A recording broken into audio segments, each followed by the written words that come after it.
Bienvenidos a la segunda parte de cocos gram positivos aeróbicos y facultativos. En la primera parte estudiamos el género Staphylococcus, productor de la enzima catalasa, y en esta estudiaremos algunos géneros de cocos gram positivos catalasa negativo. Los objetivos de esta presentación son continuar con la descripción de las características generales de las especies de cocos gram positivos facultativos, estudiar las especies de los géneros Streptococcus y Enterococcus, las más relevantes para el ser humano, destacar aspectos estructurales, antigénicos, de virulencia, patogenicidad y epidemiológico de estas especies que estudiaremos y analizar la actividad de antibióticos frente a estos géneros. Recordamos que los géneros más importantes en clínica humana entre los cocos gram positivos aeróbicos y facultativos son los géneros Staphylococcus, Streptococcus y Enterococcus. El género Staphylococcus estudiamos en la presentación anterior y es productor de la enzima catalasa, y en esta presentación estudiaremos los géneros Streptococcus y Enterococcus, los cuales son no productores de catalasa. Los cocos gram positivos aeróbicos se clasifican como Firmicutes del orden Lactobacillales, familia Streptococcaceae, y dentro de esta familia hay más de 17 géneros. Entre ellos, Streptococcus y Enterococcus son los más importantes para el ser humano como agentes causantes de enfermedades infecciosas y son los que vamos a estudiar en esta presentación. Otros géneros son Lactococcus, Aviotrophia, Granulicatela, Phaclamia, Globicatela y otros. En este segundo grupo encontramos géneros que, si bien son poco frecuentes, pueden causar enfermedades infecciosas graves como endocarditis. En esta clase centramos nuestro estudio en los géneros Streptococcus y Enterococcus.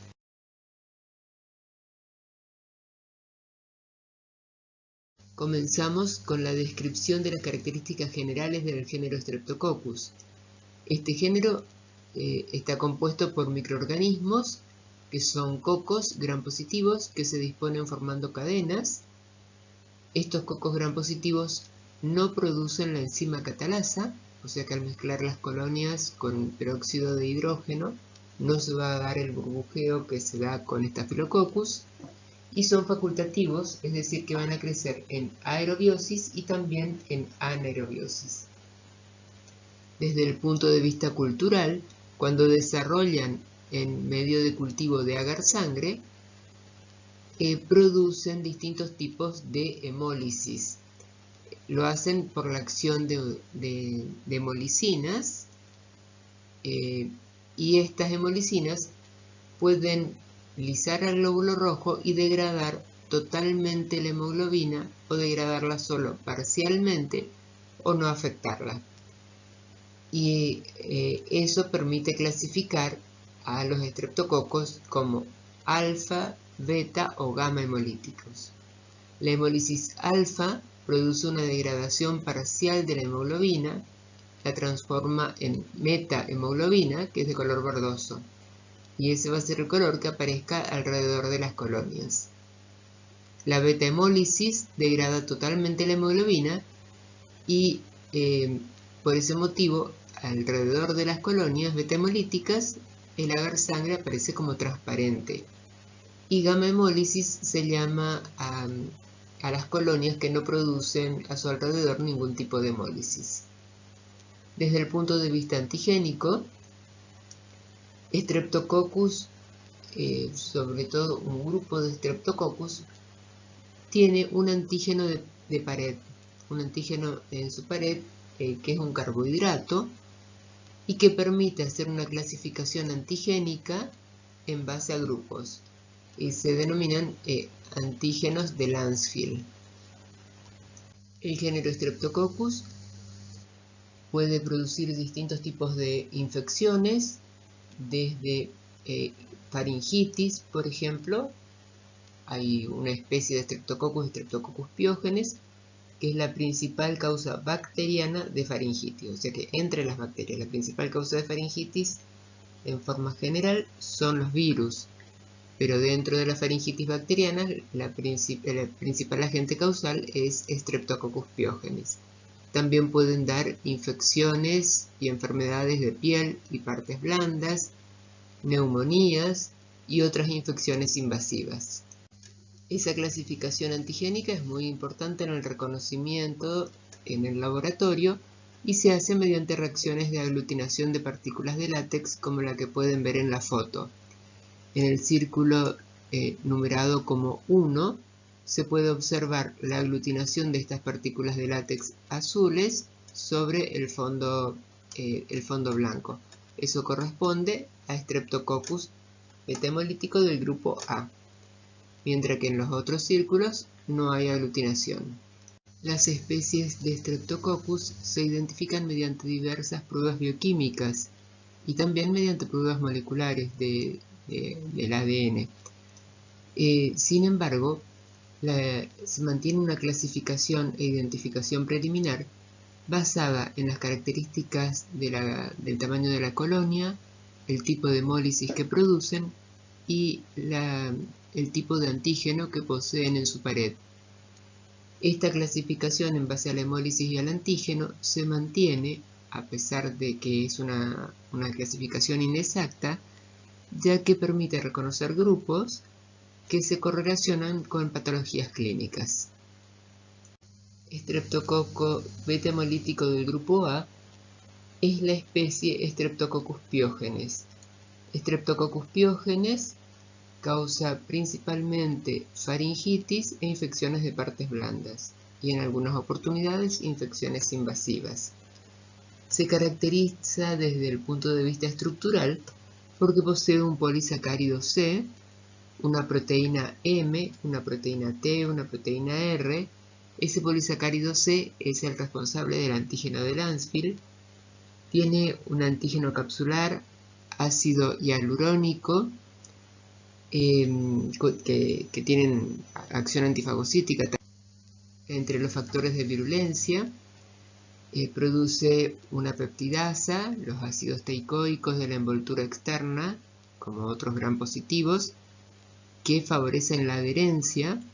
Tiene una proteína M, la proteína F, que permite la adherencia a la fibronectina, una proteína que está sobre la superficie de las células orofaríngeas, y mediante esta adherencia se favorece la colonización en ese sitio. También produce hemolicinas. Hay dos tipos de hemolicinas y ambas se denominan streptolicina, pero una se llama streptolicina O porque es sensible al oxígeno, o sea, oxígeno sensible. Esta streptolicina O es un antígeno e induce a la formación de anticuerpos protectores. Estos anticuerpos se pueden detectar en la sangre del paciente luego de una infección estreptocócica, de una faringitis por ejemplo, mediante una prueba denominada ASTO o ASLO, o sea, anti-streptolicina O. También produce una segunda hemolicina que es la streptolicina S. Esta no tiene propiedades antigénicas. Otro factor de virulencia es una exotoxina pirogénica o también denominada toxina eritrogénica. Produce una reacción dérmica, un rash eritematoso, actúa como una citotoxina y está codificada en un bacteriófago atenuado. Además de esta exotoxina, produce exoenzimas que son nucleasas y se diferencian por su antigenicidad como nucleasas tipo A, B, C y D. Las nucleasas A y C son DNasas, mientras que la B y la D son DNasas y RNasas. La B, como antígeno que es, lleva a la formación de anticuerpos y la detección de anticuerpos antinucleasa B ayuda al diagnóstico de infecciones faringias e infecciones cutáneas. Mientras que los anticuerpos anti-streptolicina O, que vimos en la diapositiva anterior, su aparición se relaciona con la infección faríngea. Streptococcus pyogenes además produce una enzima capaz de lisar trombos y es la streptokinasa. una acción similar a una de las enzimas que produce Staphylococcus, que es, en el caso de Staphylococcus, es estafiloquinasa, pero para Streptococcus pyogenes esta enzima se llama streptoquinasa. Y hialuronidasa es otra enzima, también es antigénica y también tiene un valor diagnóstico, ya que se pueden detectar en el suero anticuerpos contra esta enzima luego de la infección por Streptococcus pyogenes. Otros factores de virulencia son proteasa, fosfatasa, esterasa, amilasa, neuraminidasa, N-acetilglucosaminidasa, lipoproteinasa, una toxina cardiohepática, y estas son importantes, salvo esta última toxina, por la lisis de los tejidos y por favorecer eventualmente la diseminación. Streptococcus pyogenes, o sea el beta hemolítico del grupo A, causa enfermedades faringias, por ejemplo, como ejemplos de superficiales, la faringitis estreptocócica, que es la más frecuente entre los casos de faringitis bacterianas. Esta se caracteriza por ser de tipo pultáceo o purulenta, la aparición de placas y también odinofagia. La escarlatina, erisipela, también impétigo con sus lesiones melicéricas, sobre todo a los costados de la nariz y de la cara, y se da más frecuentemente en niños. Y también Streptococcus pyogenes puede causar infecciones de heridas. Como infecciones más profundas, puede producir gangrena, celulitis, linfangitis, neumonía, sepsis puerperal y shock tóxico. Como consecuencia de una infección estreptocócica localizada, luego puede diseminarse por contigüidad o puede dar enfermedades no infecciosas o enfermedades no estreptocócicas. Estas se van a deber a reacciones inmunológicas, ¿sí? Entre estas enfermedades no supurativas encontramos la fiebre reumática y la glomerulonefritis. La fiebre reumática es una complicación de la faringitis estreptocócica y no se sabe muy bien cuál es su origen, pero podría ser por deposición por reacciones cruzadas, reacciones antigénicas cruzadas con el tejido cardíaco. Y la glomerulonefritis se puede dar luego de una faringitis estreptocócica o también de una infección de piel. Y se debe a la deposición de complejos antígeno-anticuerpo en el glomérulo renal. En los medios de cultivo, Streptococcus pyogenes desarrolla formando colonias de 1 milímetro aproximadamente, 1 o 2 milímetros, crece en 24 o 48 horas y si el medio de cultivo es agar-sangre, las colonias aparecen rodeadas de un halo transparente que se debe a la beta-hemólisis. Una vez obtenidas estas colonias, se hacen coloraciones de Gram y se identifican con pruebas bioquímicas como la sensibilidad al disco de bacitracina. Esa es una prueba que caracteriza a Streptococcus pyogenes. Además, la prueba del PIR, que es piridonil-arilamidasa, es positiva y es la prueba que ven ustedes en la foto inferior, donde se encuentran dos tubitos, se hace una suspensión bacteriana, se agrega un disco que contiene el sustrato y pasado un tiempo de 20 o 30 minutos se agrega una gota del reactivo, cianamaldehído. Si luego de agregar el reactivo aparece un color rojo, como el que ven más hacia su derecha, bueno, eso se interpreta como que la reacción es positiva.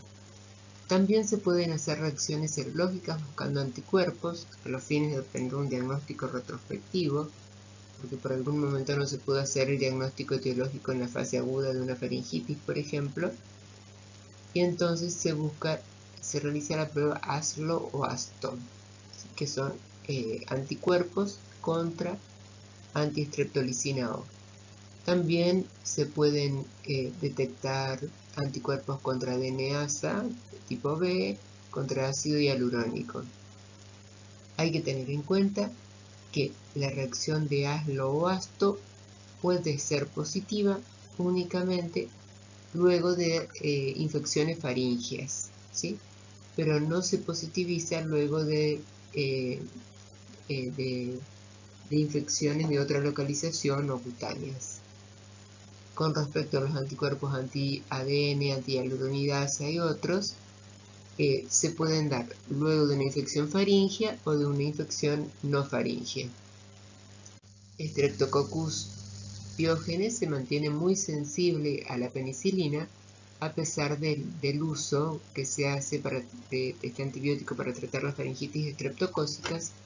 Bueno, igualmente, hasta la fecha no hay cepas resistentes a la penicilina. Puede haber algún efecto de menor bactericidia, pero hasta ahora son todas sensibles, ¿sí? Por eso decimos que tienen una sensibilidad universal, lo mismo que otros antibióticos betalactámicos y vancomicina. Con respecto a los macrólidos son antibióticos muy utilizados para tratar faringitis y otras infecciones respiratorias.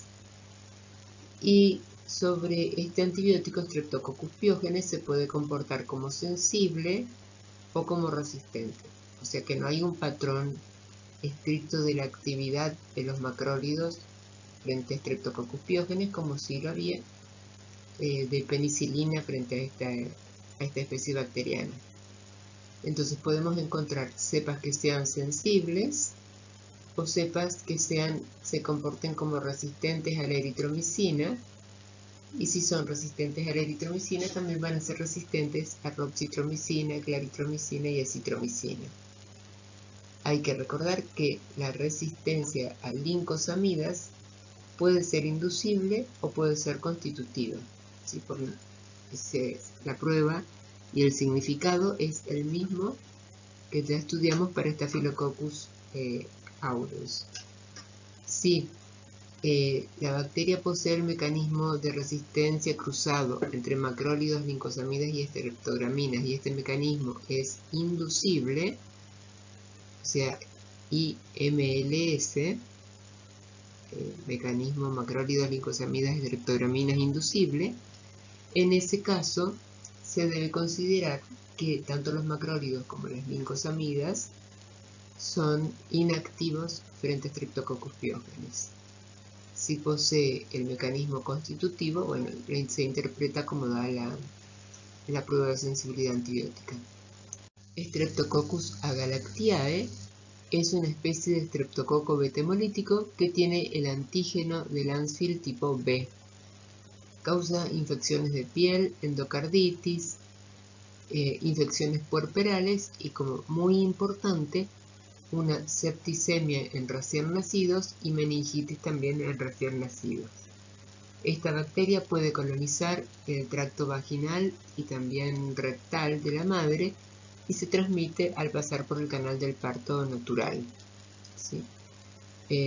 Por ese motivo, para prevenir estas infecciones septicemia y meningitis neonatal que tienen un alto índice de mortalidad, se hacen los controles maternos durante el último trimestre, se obtienen muestras de hisopado rectal y vaginal y se busca la presencia de Streptococcus agalactiae en estas muestras. Hay que tener en cuenta que Streptococcus agalactiae puede ser un patógeno, pero también puede ser portado en forma asintomática a nivel rectal y vaginal. Por eso se hacen estos hisopados de control antes del parto. También puede causar infecciones de heridas quirúrgicas, y Streptococcus agalactiae, al igual que Streptococcus pyogenes, otro beta-hemolítico, es sensible a la penicilina, aunque puede causar endocarditis, y por más que sea sensible a la penicilina, en endocarditis se agrega a la penicilina un aminoglucósido como gentamicina. Los estreptococos pertenecientes al grupo C de Lancefield Son Streptococcus equi, equisimili, Streptococcus zooepidemicus, entre otros. Estas especies de Streptococcus pueden formar colonias grandes o colonias pequeñas al desarrollar en el agar. Los que forman colonias grandes se asocian con faringitis y los que forman colonias pequeñas con infecciones profundas. Los de colonias grandes también pueden dar infecciones profundas. Lo cierto es que en lo que hace a faringitis, los que pueden causar la enfermedad, son solo aquellos formadores de colonias grandes. Los otros, de estar presente en un hisopado faucial, son solamente colonias. Otras infecciones son sepsis puerperal, endocarditis, bacteriemia, osteomielitis, abscesos, neumonía e infecciones posquirúrgicas. Los portadores del antígeno correspondiente al grupo D son Streptococcus bovis, Streptococcus equinus y en el grupo G Streptococcus anginosus. Respecto al grupo G y las patologías que causan, ocurre algo similar a lo que estudiamos para Streptococcus del grupo C. Algunas cepas forman colonias grandes y esas pueden dar faringitis, mientras que las colonias chicas no causan faringitis. Y pueden causar también otras infecciones, muchas veces endógenas, entre ellas endocarditis. Streptococos biogénicos son sensibles a la penicilina, pero cuando causan una endocarditis es necesario combinarlos con aminoglucósidos como gentamicina o streptomicina con el fin de lograr allí un efecto bactericida. Ahora comenzaremos con Streptococcus pneumoniae. Es un Streptococcus pero que aparece como un diplococo gram positivo con cápsula y causa diversas infecciones como por ejemplo neumonías en pacientes de la comunidad, entre otras. Las células de Streptococcus pneumoniae son ligeramente alargadas, por eso se los denomina como lanceolados, aparece en pares, por eso hablamos de un diplococo gram positivo lanceolado, no produce catalasa y cuando desarrollan agar sangre forma colonias alfa hemolíticas, es decir, las que aparecen rodeadas de un halo verde. Se diferencia de otros estreptococos alfa hemolítico porque cuando se enfrenta a una sustancia que es la etilhidrocupreína u optoquina, es inhibido, o sea que es sensible a esta sustancia optoquina. Y si una suspensión de Streptococcus pneumoniae se expone a la bilis, se disuelven las colonias o se aclara esa suspensión bacteriana, ¿sí? Porque es soluble en bilis.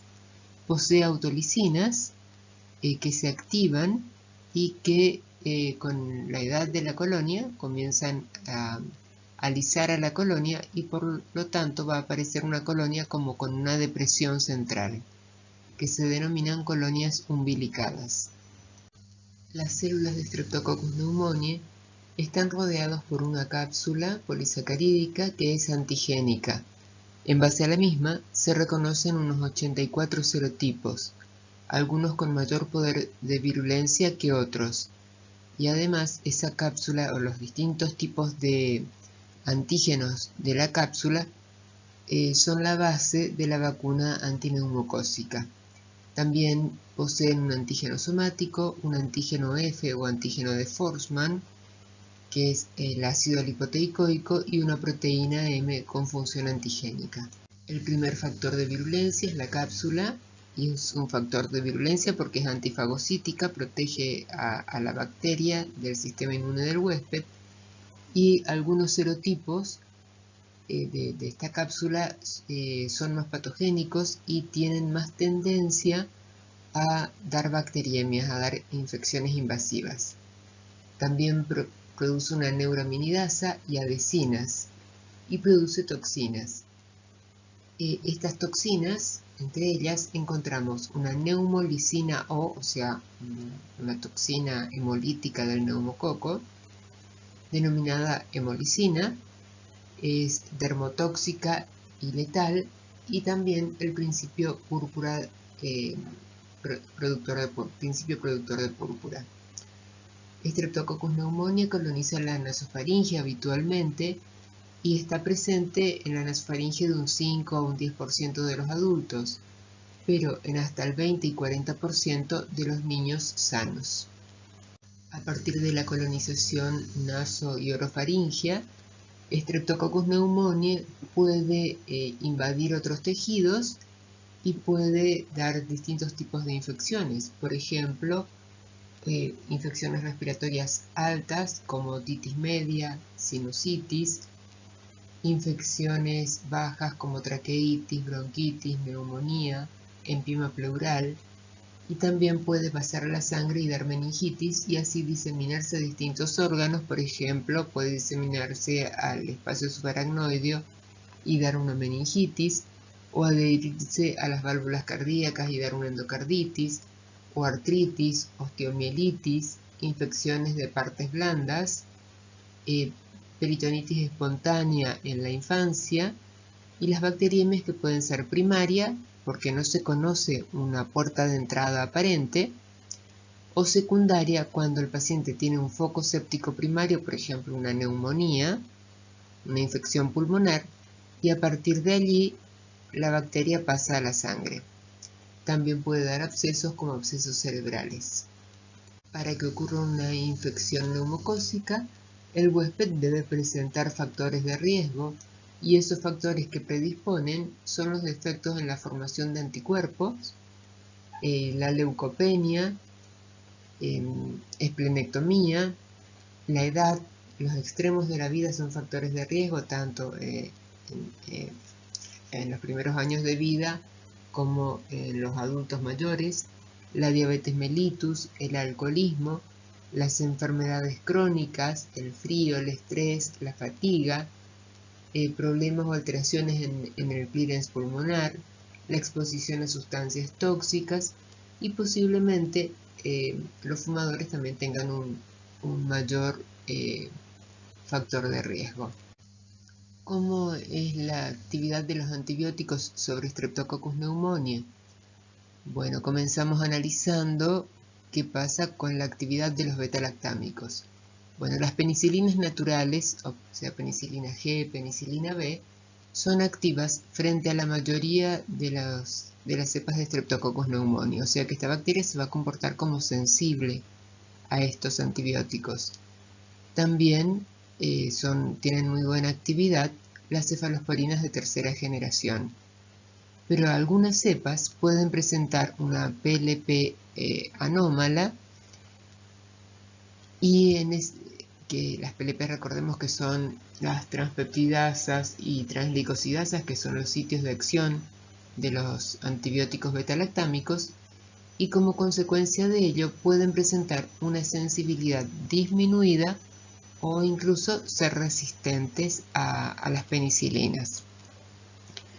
Para hacer una correcta clasificación de la sensibilidad o falta de actividad de las penicilinas frente a Streptococcus pneumoniae, es necesario hacer pruebas de sensibilidad antibiótica, y mejor si se trata de pruebas de sensibilidad antibiótica cuantitativas, sobre todo si la muestra, si el aislamiento de la cepa de Streptococcus pneumoniae se aisló de una muestra de líquido cefalorraquídeo.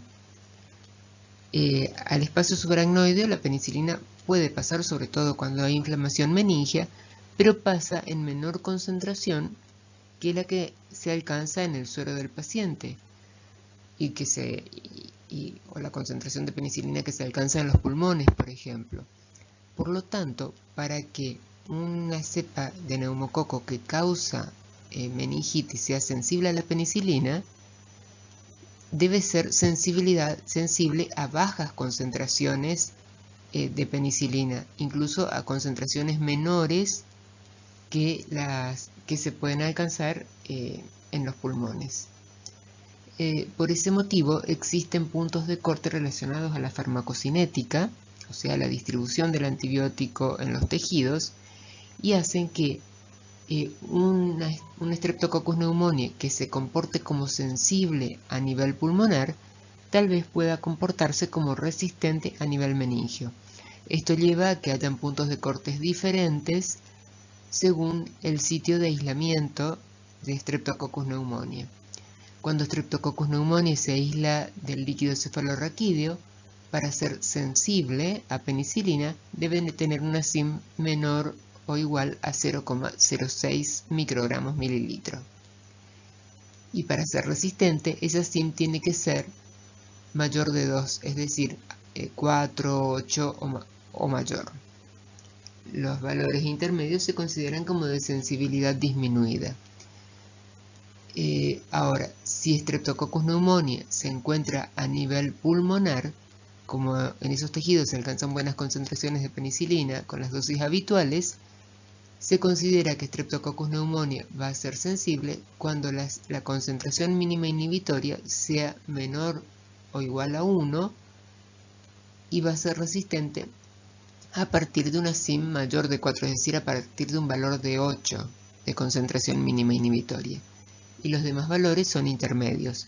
A nivel pulmonar, las cepas con sensibilidad intermedia, o que es lo mismo que decir sensibilidad reducida en este caso, pueden ser tratadas exitosamente con altas dosis de penicilina, con dosis mayores a las habituales. Lo dicho anteriormente se encuentra resumido en esta diapositiva. Si Streptococcus pneumoniae se aísla de una muestra respiratoria baja porque está causando una neumonía o de una muestra ótica como causa de sinusitis y, según las pruebas de sensibilidad antibiótica en el laboratorio, es sensible a la penicilina, se puede administrar penicilina o amoxicilina. Si la sensibilidad es intermedia o reducida, ante estos focos respiratorios, entonces se puede administrar altas dosis de penicilina o amoxicilina, ¿sí? Se mantienen los antibióticos, pero en altas dosis. Ahora, si la cepa es resistente, y eso va a ser cuando tenga una SIM mayor de 4, una SIM de 8, 16, 32, etc., entonces se debe recurrir a las cefalosporinas de tercera generación si es que las mismas son activas. Si Streptococcus pneumoniae causa una meningitis y tal vez también con una otitis media y la penicilina es sensible, esto va a ser así cuando la SIM sea menor de 0,125, como son diluciones al medio, es lo mismo que decir menor o igual a 0,06, entonces se administra penicilina o ampicilina, pero si tiene una SIM más elevada, ya mayor o igual a 0,12, que correspondería a una sensibilidad disminuida o intermedio, eso ya se considera como inadecuado. Ahí en ese caso la penicilina ya deja de ser un antibiótico adecuado para el tratamiento y se debe administrar al paciente cefotaxima o ceftriaxona si es que estas son sensibles. Y si la cepa es resistente, también una cefalosporina de tercera generación o vancomicina o rifampicina. Los macrólidos lincosamidas pueden ser activos, hay que hacer las pruebas de sensibilidad antibiótica y se pueden utilizar si el paciente tiene una infección respiratoria no invasiva, no bacteriémica. Puede darse en Streptococcus pneumoniae, puede darse el mecanismo MLS, como estudiamos para Staphylococcus, y la interpretación va a ser la misma. Cuando este mecanismo esté presente, la cepa se va a comportar como resistente tanto a eritromicina como a clindamicina. Pero si el mecanismo es el eflujo, eso confiere resistencia a eritromicina únicamente. Existen vacunas antineumocócicas, son vacunas polivalentes que previenen la enfermedad invasiva, la enfermedad bacteriémica por Streptococcus pneumoniae. Sin embargo, no previene la neumonía. Una neumonía no invasiva puede tener el paciente. Estas vacunas polivalentes son la Prevenar 13 y la Prevenar 23, que se dan en forma sucesiva, son eficaces y en adultos jóvenes se vio que esa eficacia es del 80 al 90%. El género Streptococcus también comprende un grupo muy diverso de cocos gram positivos en cadena, que son alfa hemolíticos o no hemolíticos. y la virulencia de estos microorganismos es relativamente baja, no producen endo ni exotoxinas y forman parte de la microbiota habitual de las mucosas en el ser humano. Y excepcionalmente pueden causar infecciones que van a ser infecciones endógenas. A estos microorganismos que no pertenecen al grupo piogénico, que son los beta-hemolíticos vistos anteriormente, que corresponden a los grupos A, B, C, etc., este grupo, entonces de alfa o no hemolíticos, se conoce con el nombre de grupo Streptococcus viridans. En realidad se trata de un grupo diverso y que se reclasificó en los últimos años y todavía quedan algunos por reclasificar. Habitan en el tracto respiratorio superior, en el tracto gastrointestinal, genitourinario, y son microorganismos que pueden causar endocarditis, o también algunos están relacionados con la formación de caries dentales. Por ejemplo, Streptococcus del grupo mutans, que se relacionan a caries y placas dentales, el grupo Streptococcus salivarius, grupo Streptococcus milleri, que se relacionan con abscesos, formando colonias chicas, Streptococcus sanguis, causa de endocarditis, el grupo Streptococcus mitis, que presenta mayor resistencia a la penicilina que otros, Streptococcus galloliticus, subespecie galloliticus, Streptococcus galloliticus, subespecie pasteuranum. Estos anteriormente se clasificaban como Streptococcus bovis, lo mismo que Streptococcus infantarius, subespecie coli. El principal factor a destacar en este grupo de Streptococcus viridans es la adherencia a la matriz extracelular. Se pueden adherir al colágeno tipo 1, tipo 4, tipo 5 y también a fibronectina y a fibrinógeno. Saben que la fibronectina es una proteína que recubre las células de la mucosa oral. Entonces, de esa manera se pueden adherir y así van a constituir parte de la microbiota habitual. Streptococcus del grupo viridans causan endocarditis e infecciones graves, y cuando ocurre esto, cuando causan endocarditis, es necesario que el antibiótico o los antibióticos con los cuales se trata al paciente ejerzan una acción bactericida, es decir, letal frente a la bacteria. Esto se consigue por la combinación de penicilina y aminoglucósidos, al igual que ya vimos anteriormente.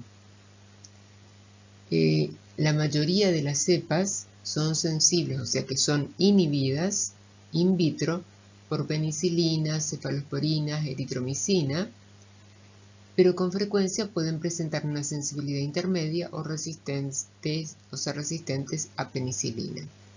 A esto entonces hay que agregar, a estas resistencias o sensibilidades in vitro, hay que agregar tener en cuenta el sitio en el cual causa la infección para evaluar la posibilidad o la necesidad de hacer tratamientos combinados. Dijimos que pueden causar bacteriemias, y cuando se aísla de una muestra de hemocultivo, o sea, de un cultivo de sangre, Streptococcus galloliticus, subespecie galloliticus, esto se asocia con el carcinoma de colon. Incluso antes de tener el diagnóstico del carcinoma de colon, se puede dar esta bacteriemia, por eso su hallazgo tiene que llevar a estudios exhaustivos del colon. Y Streptococcus infantarius, otra especie del grupo viridans, se asocia a bacteriemias en personas con cáncer de páncreas e hígado, pero no de colon. Así como especies del grupo Streptococcus viridans fueron reclasificadas o van a ser reclasificadas próximamente, entre las que ya se clasificaron, algunos pasaron a pertenecer a géneros diferentes, dejaron de ser Streptococcus.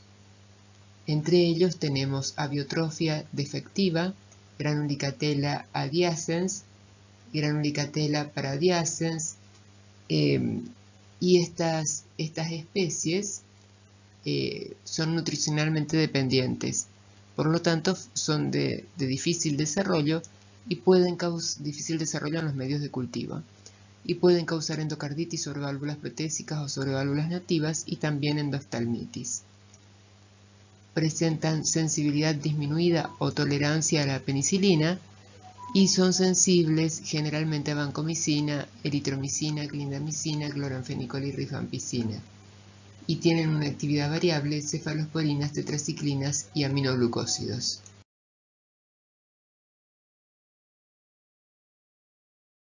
El género Enterococcus está formado por cocos gram positivos que se disponen formando cadenas y cuando crecen en el medio de cultivo agar-sangre forman colonias con hemólisis alfa o colonias no hemolíticas. Además, los agentes de este género tienen en su superficie el antígeno V de Lancefield. Streptococcus no produce la enzima catalasa, al igual que las especies del género Streptococcus, y otras reacciones características son que dan positiva la reacción del PIR y de la pirilidonil arilamidasa y leucin aminopeptidasa. Pueden crecer en presencia de bilis e hidrolizan la esculina, transformando este medio en un color negro. Otra característica importante es que pueden crecer en presencia de cloruro de sodio al 6,5%. Enterococcus forma parte de la microbiota habitual intestinal y urogenital y también puede encontrarse en el medio ambiente. Tiene numerosas especies, pero las más importantes para el ser humano son Enterococcus fecalis y Enterococcus faecium. Estos microorganismos pueden adherirse a distintas células de las mucosas y también a las células renales y válvulas cardíacas. Por eso, entre las infecciones que causan se encuentran las infecciones urinarias y endocarditis. Cuando se aísla Enterococcus de una muestra clínica de un paciente con una infección, muchas veces aparece en forma conjunta con otros microorganismos. Por ese motivo, muchas veces se los consideró como gérmenes de poco valor clínico. Sin embargo, hay casos como las infecciones urinarias, endocarditis, bacteriemias, en los que aparece como germen único, como único agente causal. Esto nos está indicando que en realidad tiene potencial para causar infecciones, el hecho de que sea el único agente etiológico, ¿no? Entonces, las infecciones más frecuentes y en las que pocas veces deja dudas sobre su valor clínico son las bacteriemias y también las infecciones urinarias. Pero además pueden estar involucrados en otras infecciones, como infecciones respiratorias, infecciones pelvianas y abdominales, infecciones de heridas quirúrgicas, pero su verdadero valor en este segundo grupo de infecciones tiene que ser bien evaluado para no hacer tratamientos innecesarios. Y para jerarquizar los aislamientos hay que tener en cuenta, entre otros factores, los que predispongan en el huésped a tener una infección por Enterococcus.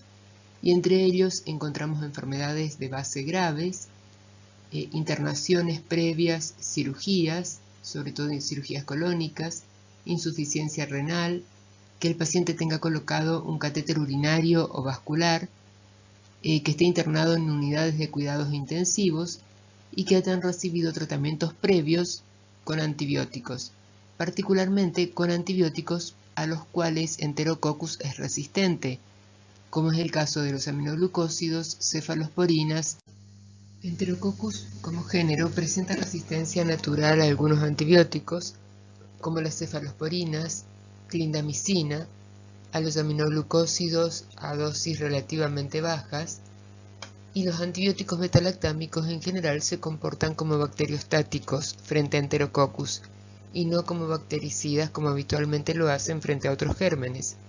Por eso decimos que en forma natural los Enterococcus presentan tolerancia a estos antibióticos. Además, in vivo, cuando está en los tejidos, Enterococcus puede tomar timina directamente desde el medio, desde el tejido o desde el medio de cultivo, por lo cual no necesita sintetizarla, y por ese motivo, aunque se administren trimetoprima y sulfametoxazol, el impacto que tienen estos agentes sobre la vía metabólica no es significativo. E in vivo entonces se van a comportar también como resistentes a esta combinación de antibióticos. Estas son características de resistencia propias del género. Además, hay especies que, como especies, presentan resistencias particulares, por ejemplo, Enterococcus gallinarum y Enterococcus cassiflavus, que a las resistencias naturales anteriores les agregamos la resistencia natural a los glicopéptidos. Por mutaciones o por adquisición de genes externos, además de estas resistencias naturales, enterococos pueden desarrollar y adquirir otros mecanismos de resistencia a otros antibióticos. Por ejemplo, pueden adquirir resistencia a antibióticos beta-lactámicos y a glicopéptidos, aquellas especies que no tienen resistencia natural, y estas son las resistencias que estudiaremos a continuación. Enterococcus puede adquirir resistencia a los antibióticos beta-lactámicos fundamentalmente por cambio en el sitio blanco, por una baja afinidad que tiene una PBP5 por los beta-lactámicos. Cuando esta está presente, la cepa va a presentar resistencia a penicilina, ampicilina y a las cefalosporinas. Entre las especies, Enterococcus faecium presenta mayores niveles de resistencia a los antibióticos beta-lactámicos que Enterococcus fecalis. La resistencia a los beta-lactámicos puede ser adquirida por plásmidos, por transposones, ya sabemos de la tolerancia, y además de la alteración en el sitio blanco como mecanismo de resistencia adquirido, algunas cepas pueden producir una beta-lactamasa que inactive a las penicilinas, aminopenicilinas. Esta beta-lactamasa es producida con baja frecuencia, por muy pocas cepas, pero se puede detectar en el laboratorio por la prueba justamente de la beta-lactamasa. Dado que los enterococos pueden adquirir resistencia a beta-lactámicos y como también a otros antibióticos, su sensibilidad no siempre es predecible. Podemos predecir las resistencias naturales, pero no las resistencias adquiridas. Por ese motivo es importante siempre hacer las pruebas de sensibilidad antibiótica, incluida la prueba de la beta-lactamasa. Enterococcus puede adquirir resistencia a los antibióticos beta-lactámicos fundamentalmente por cambio en el sitio blanco, por una baja afinidad que tiene una PBP5 por los beta-lactámicos. Cuando esta está presente, la cepa va a presentar resistencia a penicilina, ampicilina y a las cefalosporinas. Entre las especies, Enterococcus faecium presenta mayores niveles de resistencia a los antibióticos beta-lactámicos que Enterococcus fecalis. La resistencia a los beta-lactámicos puede ser adquirida por plásmidos, por transposones, ya sabemos de la tolerancia, y además de la alteración en el sitio blanco como mecanismo de resistencia adquirido, algunas cepas pueden producir una beta-lactamasa que inactive a las penicilinas, aminopenicilinas. Esta beta-lactamasa es producida con baja frecuencia, por muy pocas cepas, pero se puede detectar en el laboratorio por la prueba justamente de la beta-lactamasa. Dado que los enterococos pueden adquirir resistencia a beta-lactámicos y como también a otros antibióticos, su sensibilidad no siempre es predecible. Podemos predecir las resistencias naturales, pero no las resistencias adquiridas. Por ese motivo es importante siempre hacer las pruebas de sensibilidad antibiótica, incluida la prueba de la beta-lactamasa. En el laboratorio, la resistencia a altos niveles de aminoglucósidos en enterococos se detecta mediante pruebas de SIM o haciendo la prueba de difusión de Kirby-Bauer, pero con discos con altas concentraciones de aminoglucósidos. y se informan como sensibles o resistentes a altos niveles de aminoglucósidos. Y se debe interpretar que eso, que si es sensible, es factible que actúen de modo sinérgico con otros antibióticos que actúan sobre pared. Con excepción de Enterococcus caseoliflavus y gallinarum, el género Enterococcus, las cepas salvajes del género Enterococcus son sensibles a los glicopéptidos, a vancomicina y teicoplanina. Sin embargo, pueden desarrollar resistencia a estos agentes. Esto se vio particularmente en el medio hospitalario, y esa resistencia tiene varios fenotipos, o sea, formas de expresarse respecto a los glicopéptidos. Cuando portan el fenotipo VANA, porta un gen homónimo y confiere alta resistencia a vancomicina y a teicoplanina. El fenotipo VAN-B presenta alta resistencia a vancomicina y sensibilidad a teicoplanina, y el fenotipo VAN-C presenta resistencia a vancomicina y sensibilidad a teicoplanina. Entonces, ¿qué antibióticos se utilizan más frecuentemente para los tratamientos empíricos de infecciones por Enterococcus? Cuando se trata de infecciones urinarias, peritonitis o infecciones de heridas quirúrgicas, se usan penicilina o ampicilina. Si el paciente es alérgico a las penicilinas, se pueden usar vancomicina o teicoplanina. Ahora, si la cepa presenta resistencia a la penicilina, entonces se reemplaza por vancomicina o teicoplanina, y en el caso de ser infecciones urinarias se puede utilizar nitrofurantoína mientras ésta sea activa frente a la cepa que causa la infección. Para el tratamiento de endocarditis y meningitis se combina un antibiótico, se necesita un efecto bactericida, si no es suficiente con un efecto bacteriostático. Entonces se combinan antibióticos que actúan sobre la pared con un aminoglucósido.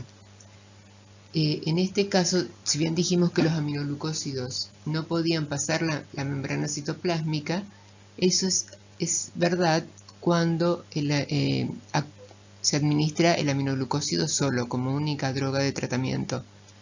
Sin embargo, cuando se administra en forma conjunta con un agente que actúe sobre la pared, el aminoglucósido puede pasar y llegar a los ribosomas donde actúa.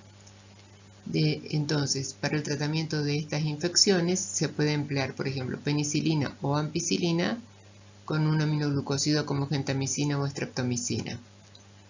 Si el enterococo en cuestión es productor de beta-lactamasa, va a inactivar ampicilina y penicilina. Entonces el tratamiento va a ser ampicilina surlactama, que inhibe esa beta-lactamasa, con gentamicina o con streptomicina. Y si la cepa llegara a ser resistente a ampicilina surlactama, se utiliza vancomicina con uno de los aminoglucósidos. Las ideas clave de esta presentación de los géneros Streptococcus y Enterococcus son que el género Streptococcus incluye especies que se agrupan de acuerdo a sus características antigénicas y su actividad hemolítica. Entre los denominados Streptococcus piogénicos se encuentran Streptococcus piógenes y Streptococcus agaractiae. Streptococcus piógenes tiene el antígeno del grupo A de Lancefield y es la principal causa de faringitis bacteriana. Puede producir enfermedades supurativas e infecciosas y también enfermedades no supurativas que son la fiebre reumática y glomerulonefritis. Streptococcus agalactiae pertenece al grupo B de Lancefield, causa sepsis y meningitis neonatal, entre otras. Las especies de estreptococos beta-hemolíticos son sensibles a la penicilina hasta ahora, y Streptococcus pneumoniae es una bacteria alfa-hemolítica y causa infecciones invasivas que pueden prevenirse mediante la vacunación, cuya base es la característica antigénica de su cápsula.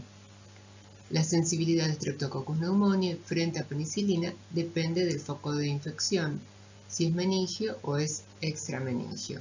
por eso hay que valerse de la SIM, sobre todo en los focos meningios. Y Enterococcus puede ser un contaminante en muestras clínicas, ya que es parte de la microbiota habitual, o puede dar verdaderas infecciones, puede intervenir en infecciones mixtas. Cuando se lo aísla como parte de una flora mixta, hay que jerarquizar bien y valerse de parámetros clínicos y epidemiológicos para considerar el valor de su aislamiento. Pero también puede aparecer en muestras representativas y ser el agente único de infecciones urinarias y de endocarditis.